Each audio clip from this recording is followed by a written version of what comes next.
Vera, so we know it's possible. Oh, absolutely, yes. If Mike can get lined up here and finish with 5 strikes and then shoot a big game number 2, well, from Palerma could be under some pressure.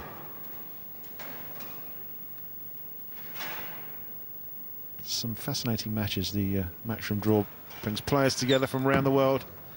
Some really great matches. And that's a good out. Earns himself a bonus ball. It's going to be 220 plus. It's all Michael Schmidt can do, isn't it? It's all he can do, and he's doing it. That's the point. He's getting himself in a position where if Palermo does slip up, he's waiting. It's not a bad game to lose on, is it? 220. As I say, earns himself a bonus ball. 10th frame.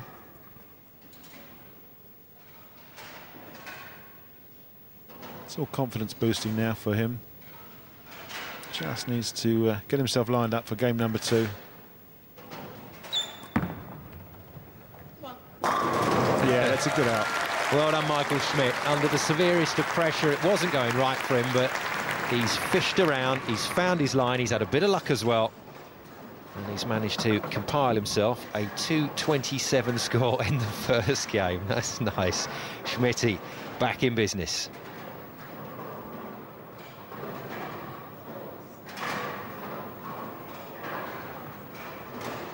Now, Palermo will want to do exactly the same thing as Michael Schmidt has just done.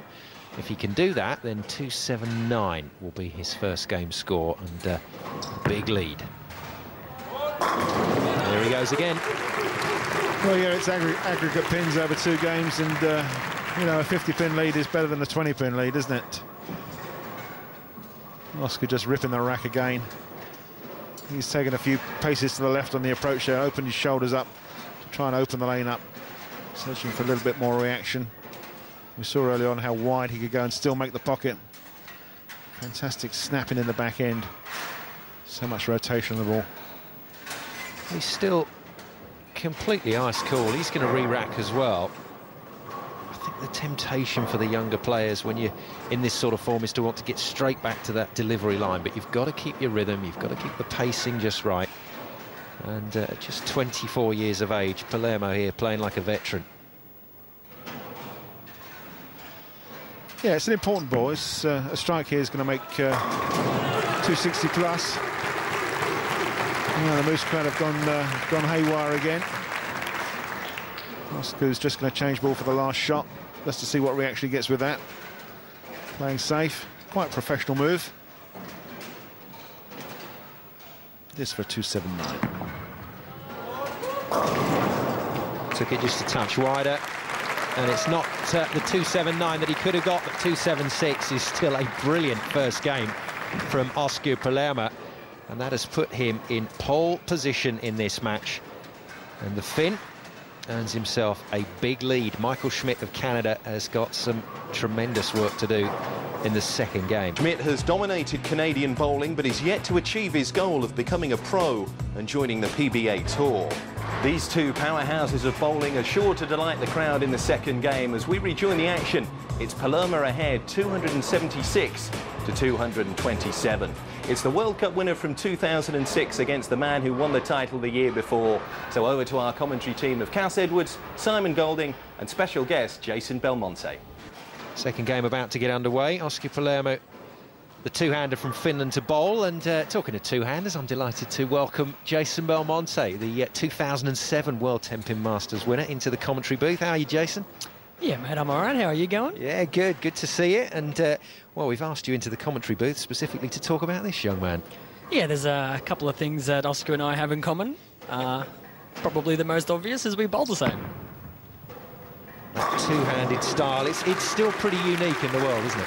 Yeah, there's more and more of us coming out of the woodworks every year. But, yeah, Osku is definitely, you know, he's pioneered it. He's one of the best. And as you can see with that shot, the pins just fall backwards before the ball even hits them. I think they're scared. It's the draft off the revs, I think, Jackson, that's blowing them over.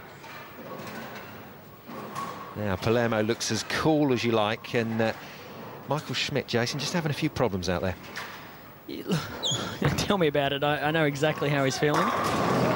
But the thing about Mike is he's an extremely confident player. He believes in himself, and he does. He believes he can win every match he bowls. And in this format, look, anything can happen. The way Osku's bowling, it's not going to be easy. But Mike's he's not going to lay down. He's going to make sure Osku keeps getting up and keeps striking. Yeah, great finish to the first game from Michael Schmidt. And did the only thing he could do. He struck off the card. Yeah, the problem for Mike is that he's playing catch-up now because Osku's leading off in this second leg of this match. So everything that Osku does, Mike's got to do just to stay in touch. We can take a look at that two-handed grip, Jason. Yeah, it looks pretty good. And it does allow you to get those extra rotations on the ball, doesn't it? But it's actually not that comfortable to bowl two-handed. It's not that easy. Well, depends who you're asking. I mean, I think it's quite comfortable.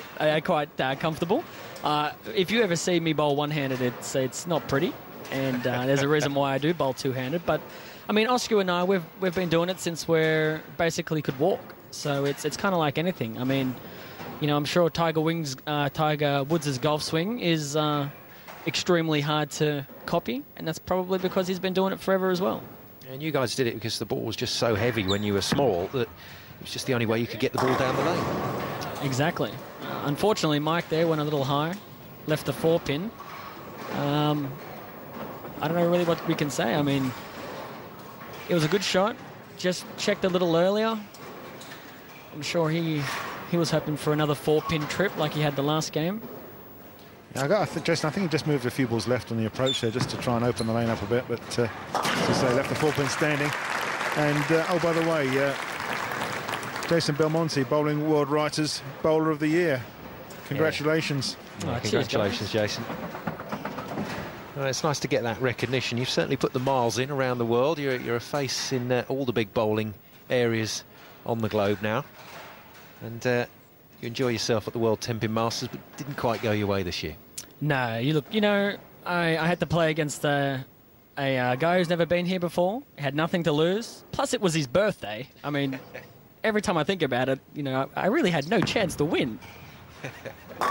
Stacked against you, and Palermo turns it into a turkey. Great start to the second game, and well, as we chat away here, Palermo is going about winning this match in emphatic fashion. Yeah, I think Mike's he's in a little bit of Schmidt right now. He needs to work something out, and look, to be honest, there's really nothing more that Mike can do when someone is bowling against you and striking as much as Osku is. You just got to pray that something disastrous happens, but I can't see it happening. Yeah, as I say, he's playing catch-up, but he's not been allowed to catch up because Osku's perfect again. And straight through the head pin. Well, that's good night, Vienna. He's not going to come back from that. Well, that's exactly what he would have needed Palermo to do to leave that huge split. Yeah, it's flush through the pocket, flush through the 1-pin. 6, 7, 10 split. More than likely to be an open frame. It is makeable. Unfortunately, it's another open frame, and well, as I say, that's probably the match all over now. Well, the problem for Mike is he's standing a little further right than Osku, so every time he makes a move left, he actually finds it's going to get drier and drier because the high revolution ball of Osku has already been there. It's burnt up the lane for him, so it's kind of hard for him because every time he moves a little left, the ball's going to be hooking more and more. He needs to get where Osku is, and well, not many people can get where Osku is and still strike. Yeah, absolutely valid point. I mentioned that once before. As Osku shoots yet another strike for 4 in a row. It's one player can play in the other player's area and damage the line, corrupt the line that they want to play in, and that's what Jason was talking about. That is some card. Look at that from Palermo. 14 strikes, 1 spare, no open frames. You're not going to argue with that. And looking at him, you wouldn't know. You wouldn't look at him and think he had those scores. He looks very calm. He looks very relaxed. Hey, just another day at the office. Well, I guess that is Osku's personality. That's, he doesn't really put too much emotion into the game. He likes to keep it pretty simple. Well on Schmidt. Gets the strike again after that spare and then the open in frames 2 and 3 of this second game. Yeah, just a little bit of half pocket here, but manages to get the chain reaction, mix them up. Jason, while you're here, just come back from the States, and I understand you met some of the